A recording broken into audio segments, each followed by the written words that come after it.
معايا طلب كده داخل اوصله جوه هنا. طالبين شويه دباديب وحاجات غريبه كده. انا اول مره اجي المنطقه ديت، فتعالوا نخش نشوفه فيه ايه جوه بقى بالنهار اهوت. عشان ايه؟ بتقولوا لي حاول تاخد الطلبات دي بالنهار، فانا بالنهار اهو بسمع كلامكم اهو. اعملوا لي لايك بقى. بصوا الدنيا تحس انها مغويشه شويه. عايز اخد بالي من الغزلان برضو عشان ساعات بتطلع فجأة من هنا. فايه، تعالى نشوفه في ايه جوه. تقريبا البيت قدام مش ده. في تراب، كل ما اروح في حته الاقي تراب. كل منطقه فيها تراب كده. تحس ان هما ايه بيجمعوا فيها الناس اللي حوالين المنطقه مع بعض. حاجه غريبه. تقريبا هو ده البيت. مش عارف، تقريبا هو ده. هو المفروض يبقى هو شمال. ايه البيت الغريب ده؟ يا لهوي. بخش منين انا بقى؟ تقريبا هو ده. انا هخش هنا ايه ونشوف. بصوا الجبال اللي في الوش دي اول مره اشوفها. البيت اللي هناك ده غريب قوي.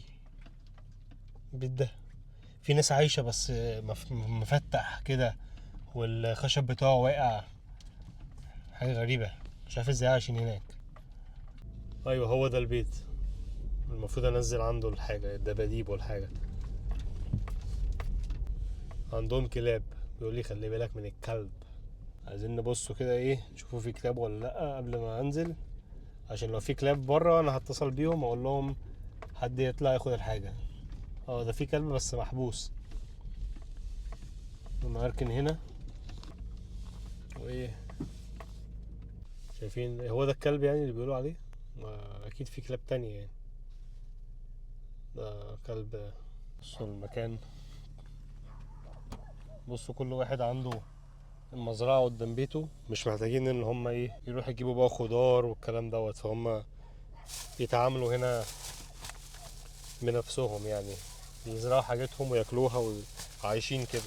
ولما يكونوا عايزين حاجة مثلا مرة كده كل شهر يطلعوا يجيبوا حاجات، او مثلا يطلبوا حاجات زي ما انا جايب لهم كده. نزل لهم الحاجة ايه جنب الباب.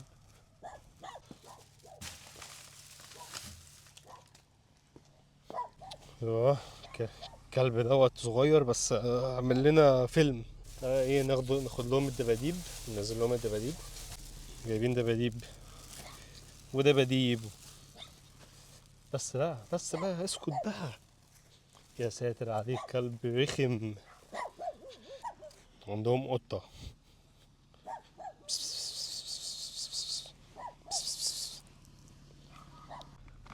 خلاص كده ايه دي اخر حاجة. هو يا بت قطة انت تخشي جوه العربية. شت.